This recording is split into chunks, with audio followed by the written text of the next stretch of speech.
Well, good morning. This is the Call Flow Show, and we have some special guests in the studio. We have Kyle Yeatman. Is it? Yeah. Okay, I just want to make sure. I'm terrible with last names, so I was always got it right. Gambling. First time, which is impressive. Right. And then Lydia Fisher as well. I know. In the studio. Hey, how's it going? Going good. So you guys are in here, and I would like to mention as well, you guys are the site sponsor for Farmville Now, the event community calendar that WFLO put out, and you're here today to talk a little bit about real estate, which I'll never be able to afford in my life, maybe. Well, but yeah, I would love to hear about.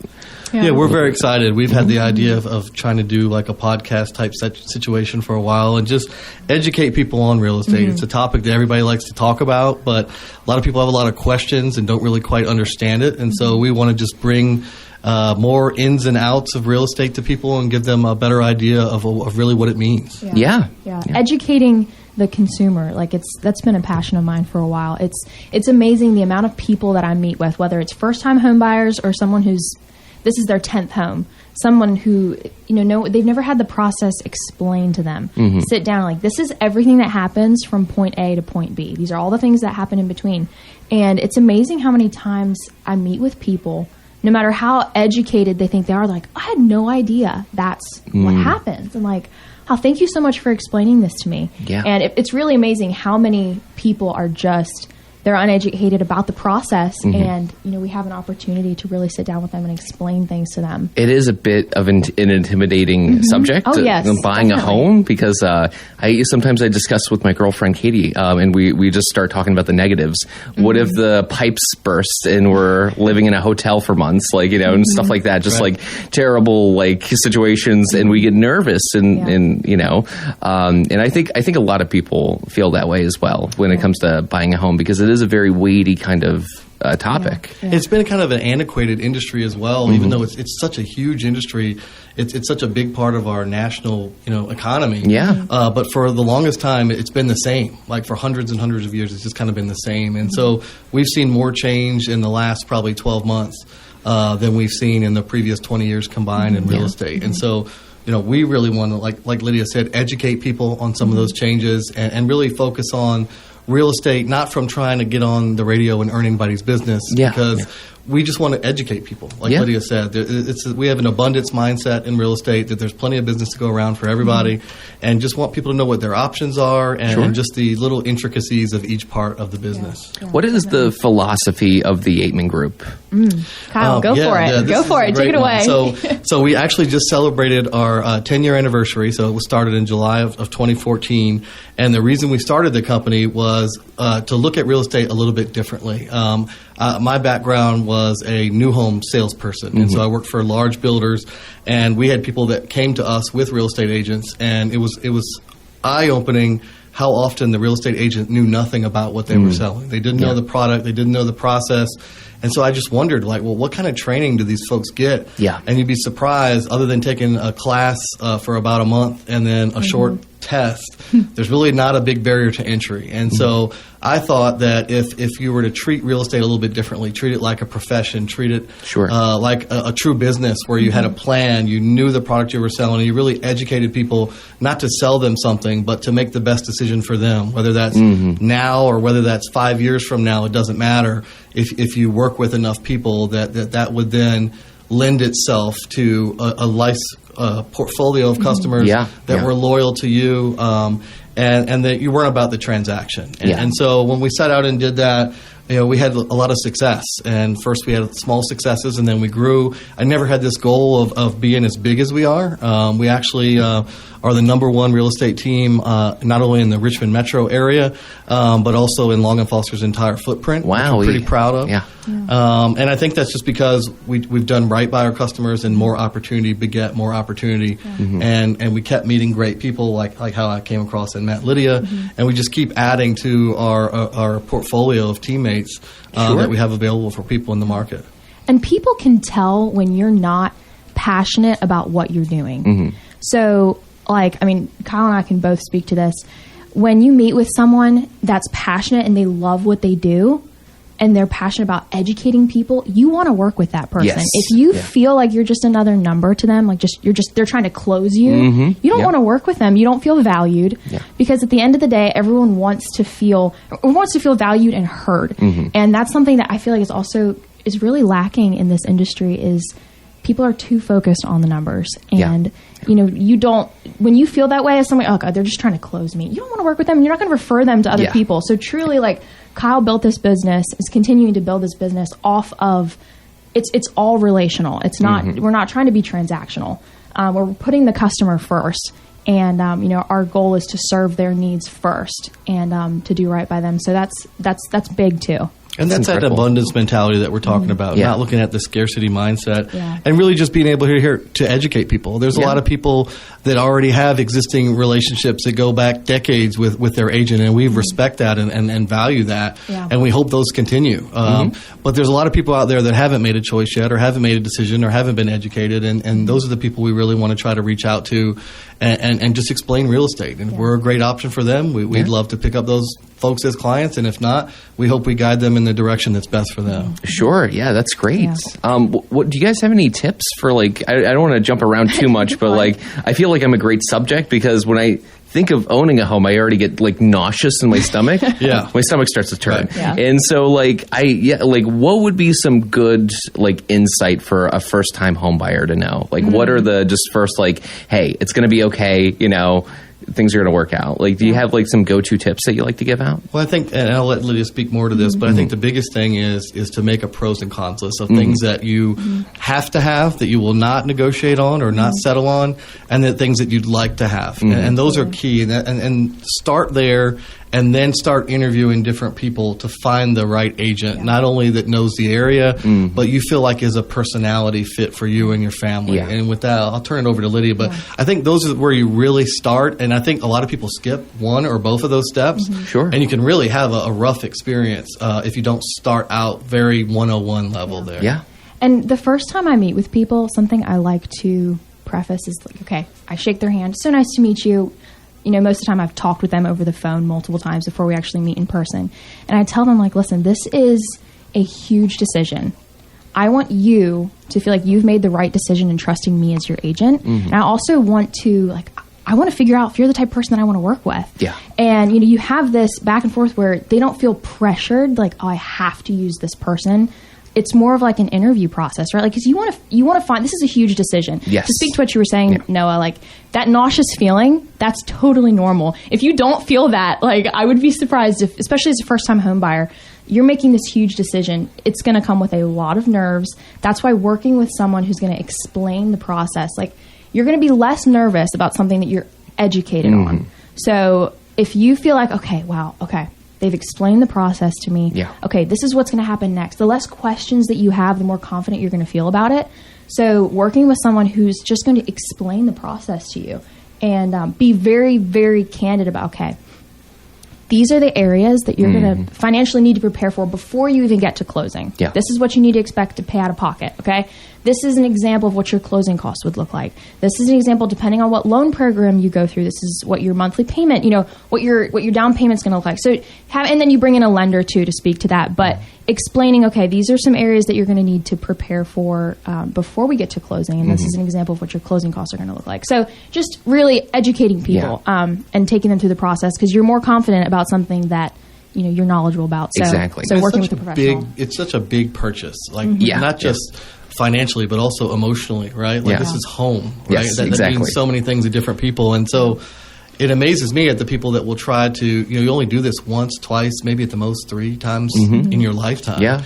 And so, to me, you really want to do it with an expert that does it every day. And I'm sure that having that like relationship instead of just being like it's a transaction helps tremendously. Because like with a decision that weighty, you want somebody to like you want to be a friend to that person. Well, you can let your guard down. Yeah, and exactly. Really focus on what you should be focusing on, which is getting the purchase or the sell right, and not worried about what other people are thinking. Exactly. Right. And so when you trust that person and you really know the person looking for you, you're not going to feel like they're just trying to get you to buy the first thing that you want to buy or sell to the first buyer that comes just to hurry the transaction through. You want somebody that's going to have the patience, that wants to get it right, because they care about you and your family, Yeah. not just because they're looking for the next commission check. Excellent. And this business motto that Kyle's talking about, like the way that we are building our business, that's how TYG, the Yeatman Group, became who they are today. The number one team in Long and Foster. Long and Foster has a huge footprint. So like that's how it grew. It's not going to grow. Your business is not going to grow if you are solely focused on the transaction, because people aren't going to feel, they're not going to refer you. So there's a reason why the Yeatman Group has grown so fast. It's only 10 years and there's 60 plus agents on the team. And, they're the number one team in Richmond, and they're also in other markets as well. Kyle can speak to more to that, but there's a reason why it's grown. It's people are coming back. Yeah, and real estate we feel is hyper local, right? Yes. And that's why Farmville was so important to me. So we started in Richmond. I'm from the Northern Neck. I'm a Longwood graduate, so obviously Farmville is very important to me. I graduated 2004, and I've always wanted a presence here. But we grew in Richmond first, and then we came to Farmville in 2022. And I got the luxury of meeting Lydia, who just blew me away. And I knew that she was somebody that I could build around in this market, that knew this market better than anybody, having grown up here. And so working with us, you kind of get the best of both worlds. You get the big city exposure, the marketing, all the techniques, the big ad spends, things like that.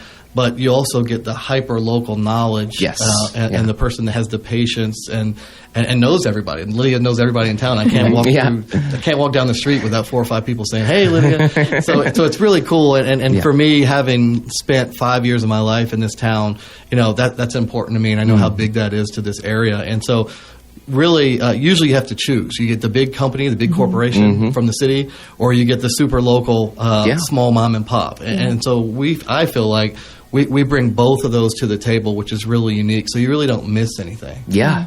And something that Kyle talked about from the beginning was, you have there's a reason why they've done so well in the Richmond market and many other markets as well. And it's like, how do you take all the good parts of the Yeatman Group, all the best parts of how they function, how they've grown, and apply it to Farmville? Because Farmville is such a unique market. The people who grew up here, the people who know it, even the people who've moved here from out of the area, Farmville is very unique. The market here is unique. So how do you take something, a business model that has succeeded in a very, very different market, and apply it here in Farmville? And that's how, that's how we've grown here. We're taking the best parts of what the Yeatman Group does, and we're applying it to, a very unique market. And that's where Kyle and I, the partnership with the Yeatman Group and having a business here has really done well, because I'm a Farmville native. My family's been here for a very long time. My dad's a business owner. My brothers now run that business. So been here for a long time, know a lot of people. And so we took the best parts of a booming business in Richmond, and we could apply it to, okay, this is how we can thrive in the Farmville market. So that's been something that's been pretty great too. And like I said, with it being kind of an antiquated industry, technology is what's changing so much. Definitely. Right? Yeah. And so being able to apply some of that technology to this market has been huge. Nothing wrong with doing the same old thing that works, right? If it's not broke, don't fix it. But we like to try to be cutting edge and introduce, especially for sellers, right? Like, you want professional photography. You want your own website. You want, a lot of social media work done to reach the most people. When I'm selling my home, when I'm selling a home, it's always about, how do I expose that home to the most amount of people? Exactly. And a lot of times what we're finding, especially post-COVID, is in smaller rural areas like this, is your buyers are not coming from local. They're coming from out of town, out of state, other side of the country. And it's important when you list a home to know that you're going to have exposure in all those areas where you're, and all that does is it drives the sales price of the home Absolutely, up. yeah. And as a buyer, we're finding that a lot of the buyers that are coming to the area are also not from here. And so they may not find somebody that's kind of doing things the same old way. And so we make sure that we have a large web presence, and we're in front of those people as well. And so that's what Lydia means by, we're trying to apply, big business principles to small town business. You definitely have to be on the cutting edge, and especially in such a competitive industry. And I think that makes you stand out as well. But when you were talking about professional photography, you don't want the JPEG that your grandmother took from her phone from 1979. And even though iPhones are pretty good, you can definitely tell the difference. It makes such a huge difference. And just bringing that level of professionalism, being we're not here to play around. We want you to find the best product here. I think that's hugely important. Yeah. That's great. Definitely. Yeah, because every eyeball that looks at a listing matters. Exactly. Right? And you never know when you're going to have that person that's willing to pay $5-10 grand more. Yeah. And that means a lot as interest rates continue to be higher. Yeah. You know, purchase power continues to shrink. Right. So every dollar matters. And we take that very seriously. Yeah. And focusing on, instead of focusing quite so much on like price, how many people can we get out here to look at it? How many offers can we bring to the table that will organically bring that price up? If you're a seller, having that conversation with them, how can we drive as much foot traffic as we can to this listing? Because that's what's important. Photos are great to show the best parts about the property, but you don't know, you can't get a feel for the property until you're there. And so that's what's really important. Driving, all the marketing is great. We do all those things, and then that helps drive foot traffic to the listing. And that's what's important, getting people boots on the ground to really look at the property and get a feel for everything that it has to offer. And then from there, you have the best opportunity to get multiple offers, to get more than what you ask on the listing, and to get better terms as well, because people are willing to, do X, Y, and Z to get the property. And you'll find the most motivated buyer that way. Yeah. Yeah, great. And we want to be careful doing something like this. We're not just doing it as a commercial, right, for the Yeatman Group. Like exactly. We really want to bring value to people and educate on real estate. Like we've got some topics that we've come up with. Like I think next time we'll come in, we'll focus on the importance of working with a local agent and what we mean by that and why that's so important. But we also want to hear from other people and get some interaction. Absolutely, of get what some calls. type of topics do people want to hear about? We can kind of talk about this for hours and hours. Once you're in real estate, you love it. But, we would love to get some engagement maybe on our Facebook page, like us at the Yeatman Group on Facebook and on Instagram. And I always tell people, because Yeatman, you got it right, but most people don't. Spelled a little unique. So our website is actually, if you phonetically say it, it's theyeatman.com. That's so funny. It's a good way to remember it. Interesting. I've had some interesting conversations with clients. We don't actually eat men. That's good. That's they'll make you stay in business for longer.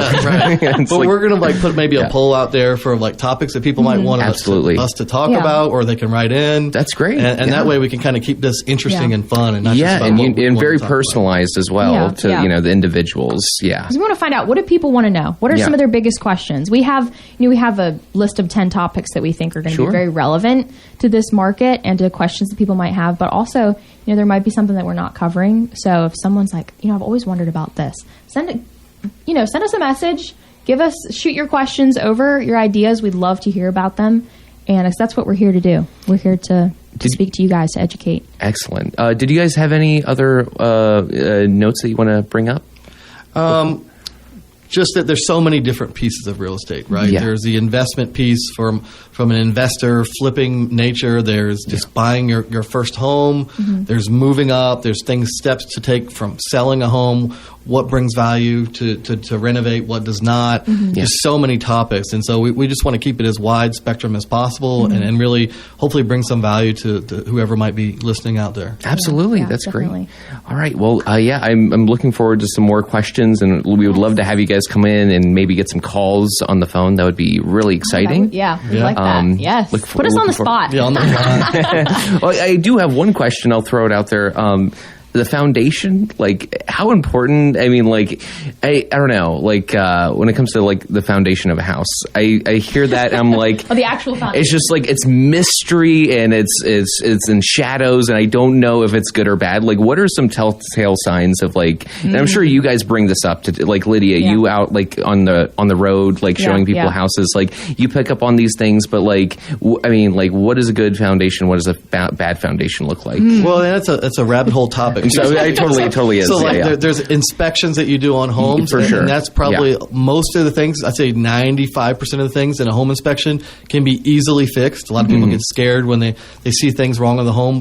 By the way, you'll never have a home inspector inspect a home and say there's nothing wrong with his home. Never. Exactly. Not even brand new construction. If you think about it, that's just bad for business for a home inspector. But coming back to your question, the foundation is probably one of the most important things of the home, because if that does have issues, those are much more expensive and much more difficult to fix. Yeah. And so that's really where you want to focus. And so not just the foundation, but talking about the 3 or 4 biggest things to look for in a home inspection. Sure. That could be a whole show. That would be fun. We talk about the things to be worried about and things not to. And I would say foundation would definitely be one of the ones where alarm bells should probably go up. Absolutely. And something that, like, a home inspection is going to be one of the biggest things that protects you as a buyer.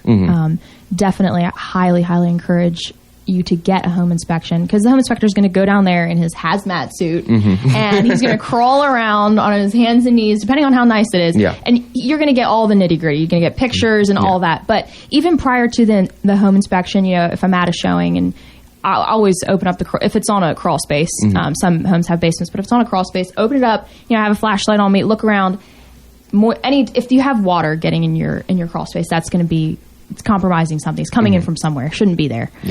So, like, smell your crawl space. You know, if it smells really musty, you're like, okay, water's getting in here, air's not circulating. But like Kyle said, that is kind of like a rabbit hole you can go down. But speaking to the home inspection, like, you know, the home inspector is going to pick out you're going to know your home's DNA by the time the home inspector is done.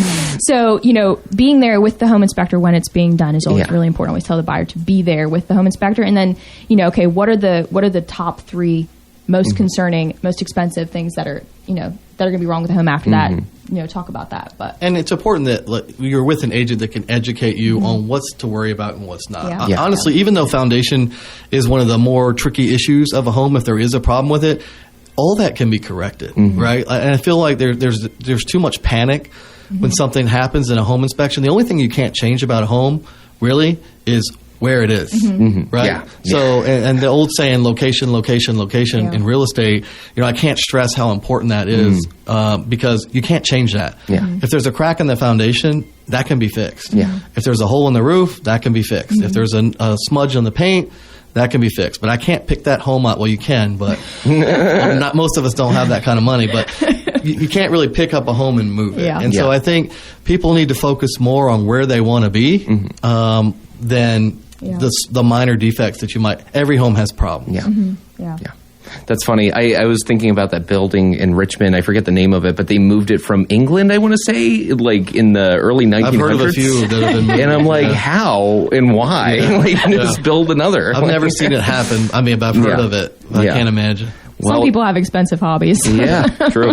So you guys are going to be coming back, and did you have a name for this segment or? So we've been playing with a few of them. We asked a couple friends, and we came up with some good ones. But the one that we keep coming back to, I think, and it has to do with real estate, and then also kind of a play on words with Lydia and I as well, is maybe like playing on the old soap opera, The Bold and the Beautiful. Yes. Right? I think it's maybe use or choose your own adventure. Which one's the bold and which one's the beautiful? But, you know, I think we all know what that is. But, I just thought it was a cool name that we could run with. I like that. So look for Bold and the Beautiful. All right. I'll add that to the website right now. Viral and take it to the next step. That's right. Yeah. TikTok, here we come. No. That's right. Yeah. Well, guys, Lydia, Kyle, thank you guys so much for coming in. Check out the Yeatman Group on social media. And did you have any final closing words?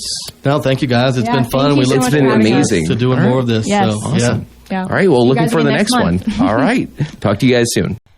All right, we've got Noah situated here in the studio, and he's going to read off some names on our birthday calendar, hopefully.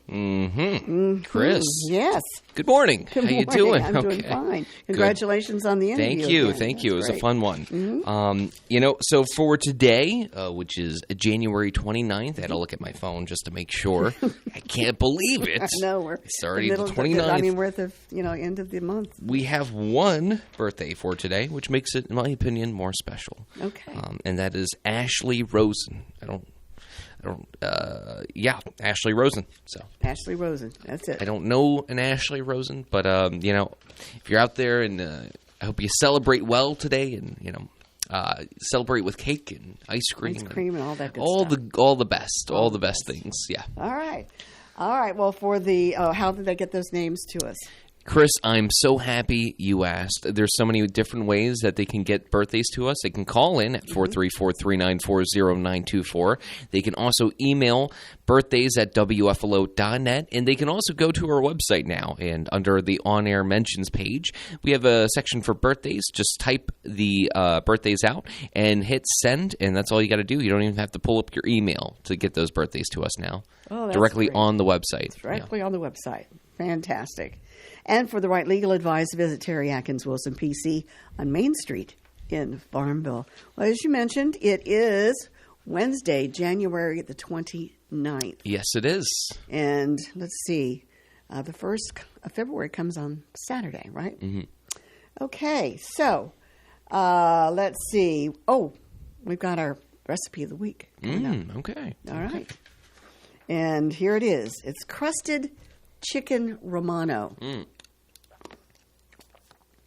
And it's copycat crusted chicken Romano. It proves that you don't have to go out to enjoy these chicken tenderloins. You can prepare them at home, breaded with a mix of panko breadcrumbs, Parmesan, and pecorino Romano, and sautéed. Yes. So here we go. You need 1.5 pounds of chicken tenderloins. Okay. Yeah. Okay. And salt and pepper to taste. 2/3 of a cup of all-purpose flour. 2 large eggs, lightly beaten.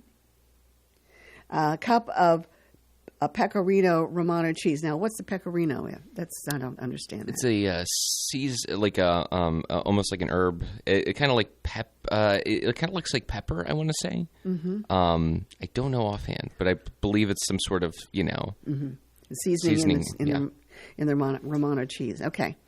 1/3 of a cup of grated Parmesan cheese. 2/3 of a cup of plain panko breadcrumbs. 8 ounces of spaghetti. 1/4 of a cup of olive oil. 2 tablespoons of unsalted butter. 2 cups of marinara sauce. And 6 small fresh parsley sprigs for garnish. Of course, that's optional. Of course, step 1, you gather all of those ingredients.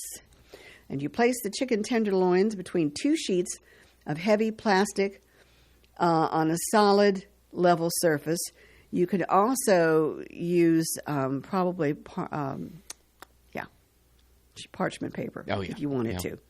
But you firmly pound the chicken with the smooth side of the meat mallet to 1/4 of an inch thickness. And lightly season the chicken with salt and pepper. All right, you set up dredging stations by placing the flour on a plate. Then you set a shallow bowl with the beaten eggs beside it. Finally, combine grated Romano, the Parmesan, and the breadcrumbs on a plate at the 3rd station. Now, you dredge each tenderloin in flour, shaking off the excess. You dip in the egg, allowing excess to drip off. Place on top of cheese and panko mixture, patting it into the chicken until well coated. You set each piece on a plate until all are dredged and breaded. Oh. I like to do that. Yeah, it's nice. It's fun. It's fun. Anyway, meanwhile, bring a large pot of lightly salted water to a boil. You cook the spaghetti in the boiling water, stirring occasionally until tender, about 12 minutes. Then you heat the olive oil and butter in a large skillet over medium-high heat until the butter stops sizzling. Then you add the breaded chicken tenderloins, being careful not to overcrowd the skillet. So you got to have a pretty big skillet. And you might want to cook the chicken in batches as well if you don't have a large skillet. Cook the tenderloins until nicely browned, 3 to 4 minutes per side. An instant read thermometer inserted near the center of the chicken pieces should read at least 165 degrees. Now remove the chicken from the skillet and place on a rack over a plate or tray and keep warm until all the tenderloins are done. I have a thing on my stove, an eye on my stove that is strictly to keep things warm. Sure. Drain the spaghetti, return to the pot, and stir in the marinara. Cook over medium-low heat, stirring occasionally until the spaghetti and sauce are hot. That's about 2 minutes. Then remove from the heat. Evenly divide the tenderloins and spaghetti with marinara onto plates, garnish with fresh parsley sprigs.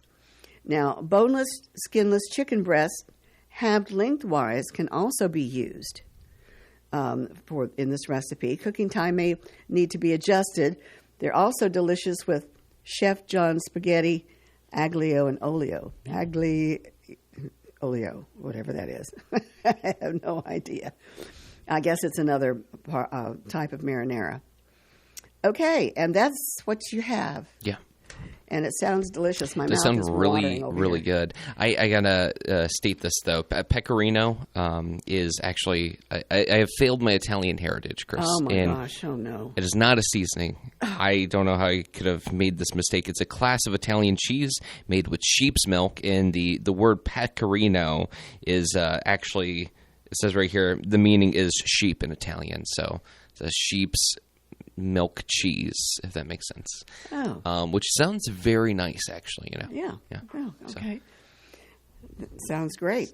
I'm going to try this recipe. You should, yeah. Yeah. No, let me know how that turns out. I'm going to because I love spaghetti and I love Sure. chicken and Yeah, all of those things all that good go stuff. so good together. So you're going to put that on the website. Well, actually, I have a surprise for you. It's already on the website. Boom.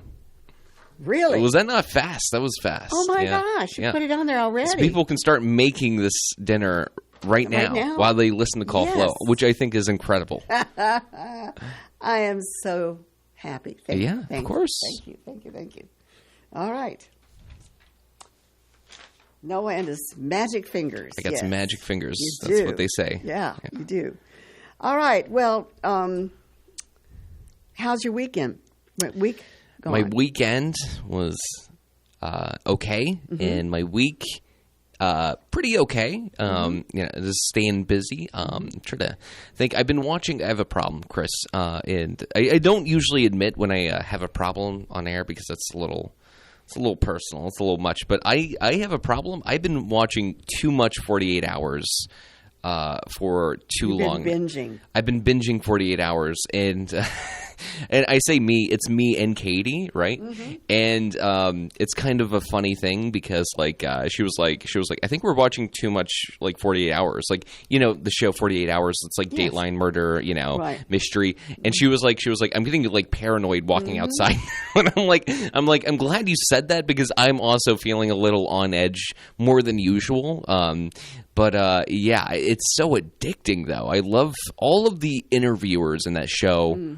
Are so amazing at their job. I think of what's the woman's name who's she's got this just wit about her. I don't watch it. It's so good. Richard Schlesinger is one of the interviewers and just really, really great. Just one of the best shows. And I grew up on watching Dateline.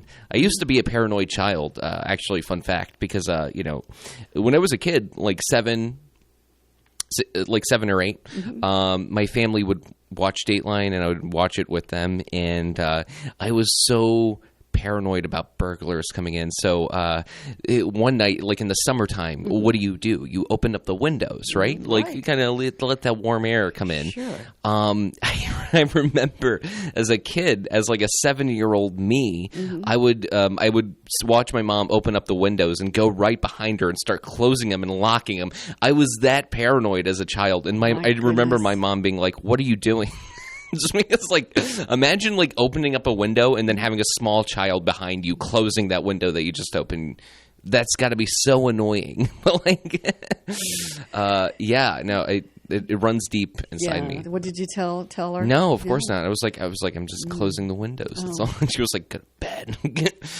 Get to bed. And so, I would just stay up wide awake at night, just listening for any noise. And Yeah, but I know. When you're yeah. a child, burglars seem like the realest threat when you're a child. A burglar, a guy just breaking in and stealing everything is such an intimidating and real threat to you.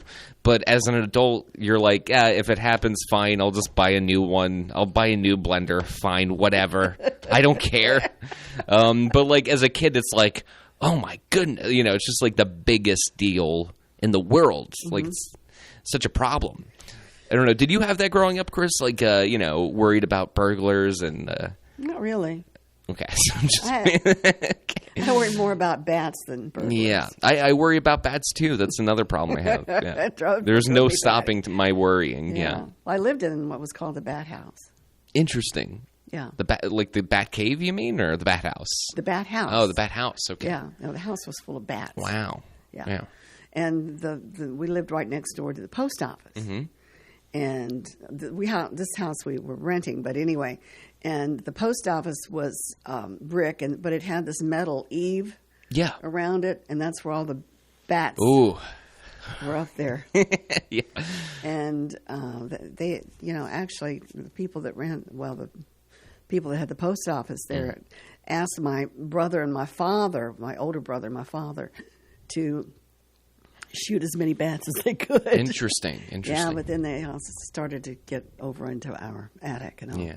Ugh. Yeah. Yikes. I had several encounters with bats. That's not cool, man. Bats are spooky. Yeah, they're spooky. Imagine but they're essential. They're essential because they're pollinators. Whatever. Mm-hmm. Who cares? Who cares about the pollination at this point? Yeah, like, if a bat's in my face, I got a problem. Yeah. I got to kill it. Yeah. It flies through one of the curlers in your hair. Yeah.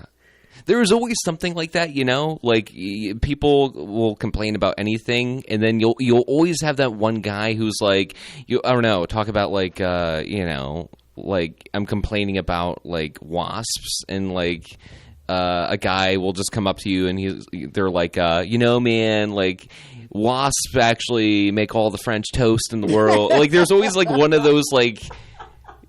Like me, I guess. You know what I mean, though, right? Like every time, it's just like some guy's like, "Well, actually," and I'm like, "I don't care. I could murder a wasp right now. I wouldn't feel anything, like at all. You wouldn't feel remorse. No remorse. They're they're annoying and they're in my face, and I think they will sting you. Exactly. For no reason whatsoever. Yeah. I just can't stand people like that. I get it. They're essential to the environment, but like I don't want to hear about it ever. frankly, I could care less.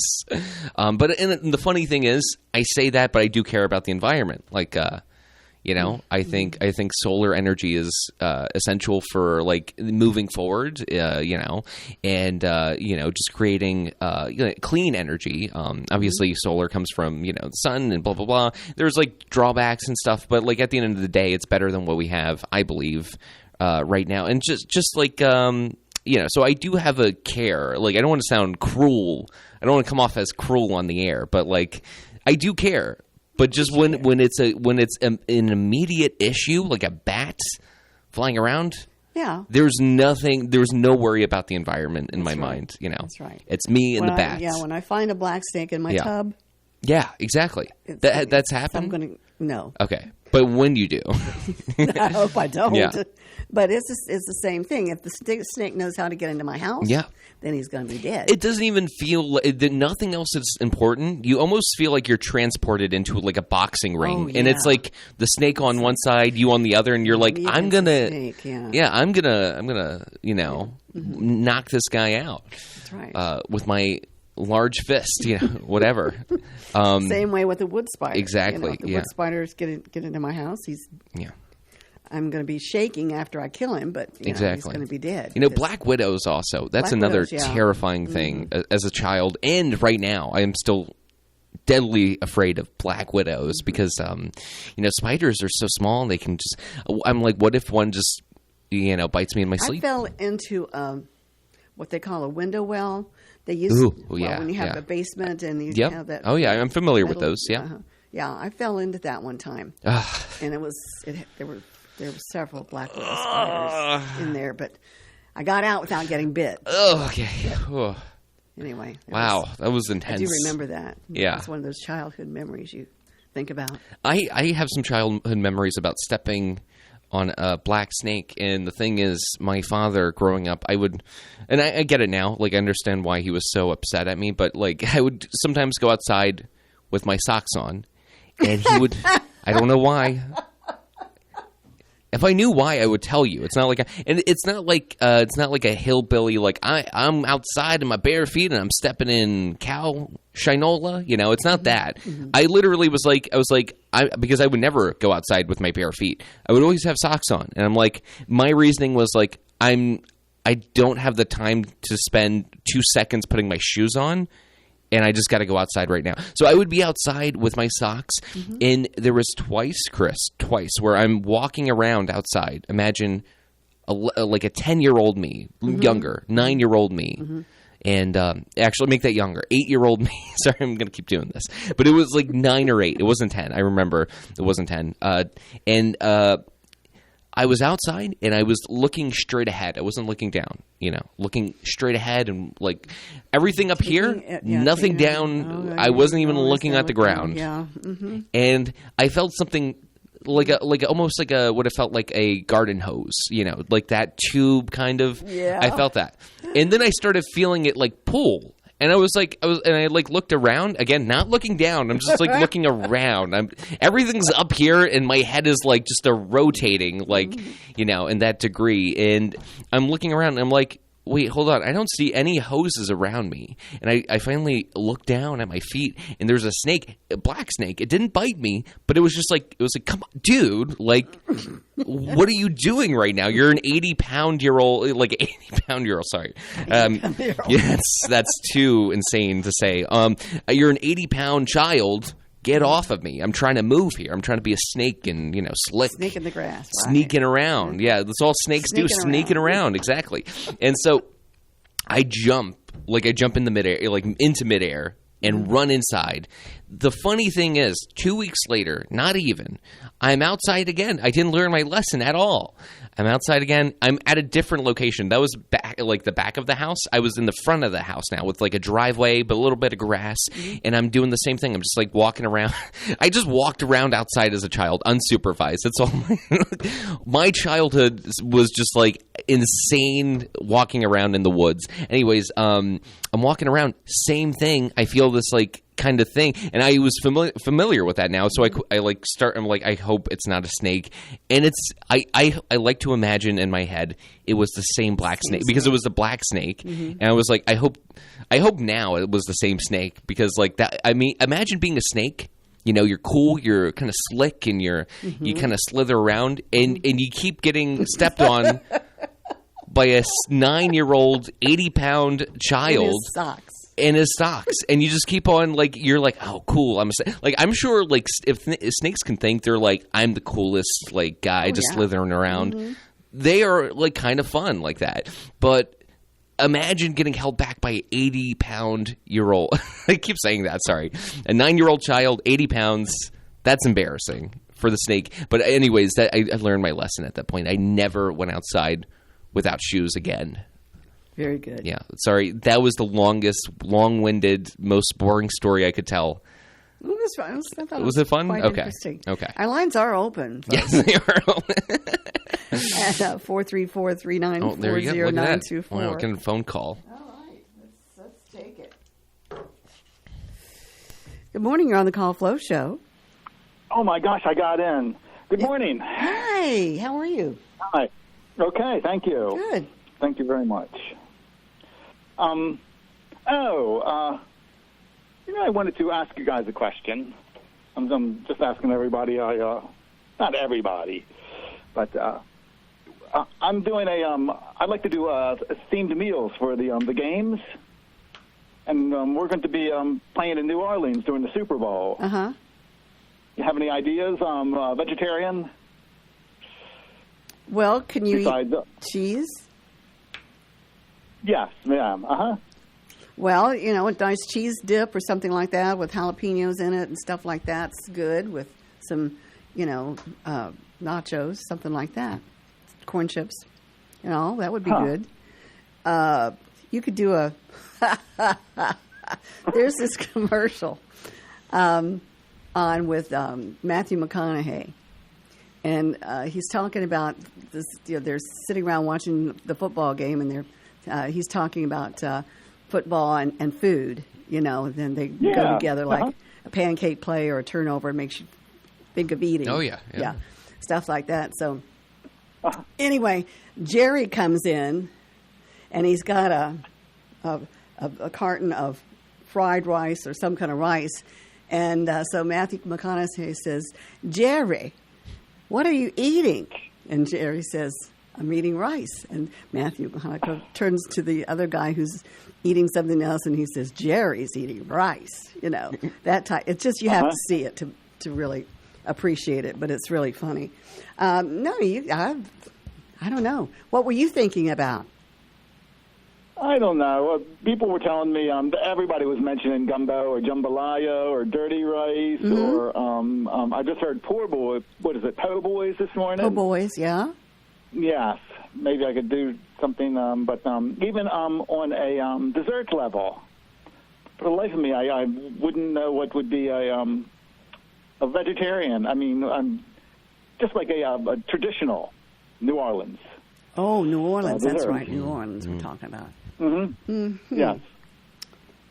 Well, I don't know.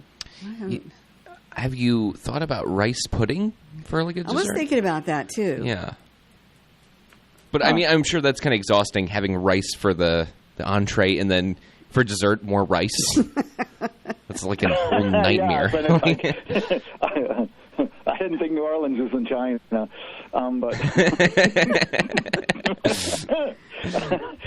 But yes, or even have you ever heard of somebody mentioned King's bread?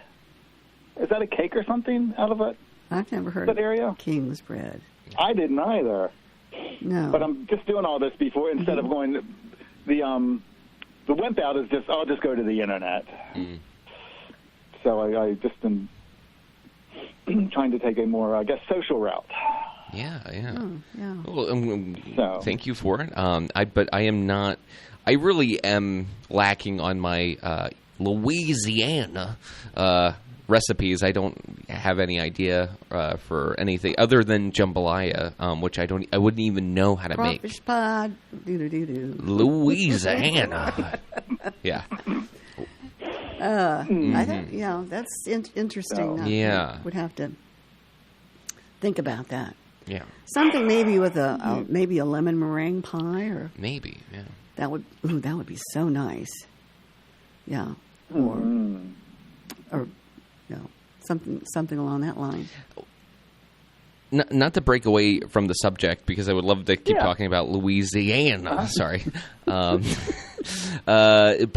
caller, did you have any would you happen to have any questions about homes, whether it's like the buying process, tips for like renovation, home inspection, any sort of questions like that? We're kind of taking polls now to where people can call in or on our social media send in some questions about like home buying because once a month we'll be having the Yeatman Group come in and kind of answering those questions for people. Okay. And I kind of asked my own question. I asked about the foundation because again, like I said in the interview, the foundation of a house, I hear all the time about it. It's and it's just like shrouded with mystery. It's just because it's the challenge of the elements. Quite literally, yes. And so I had a question about what are the tips for keeping a foundation, and also how do you know if one's bad? Because I genuinely don't know, other than a massive crack, and then I'm that's probably problematic. Well, we're going to have to let our caller ponder on that. Okay, we've got to go. Oh, we do have to jump. Yeah. Okay. I'll give you a few ideas. I'm going to. Yeah, I can give you a few ideas. I think tomorrow I'm going to Maryland for the day, so okay. I think I can call from down there. Sure, sounds good. Yeah, absolutely. I have a few ideas. Okay. All right. Well, all right. Thank you. You're welcome. All have right. a good day. Bye-bye. Goodbye. Well, looks like we're done here. Yeah, it looks like we're wrapping up the show now. We're wrapping it up. Everybody have a great over-the-hump day. It's going to be beautiful as far as the weather is concerned. Very nice. It's for high around 62, but hold on to your hats because we do have a high wind advisory in effect for today. And that's going to do it for us. Thanks so much for listening. Bye. Bye-bye.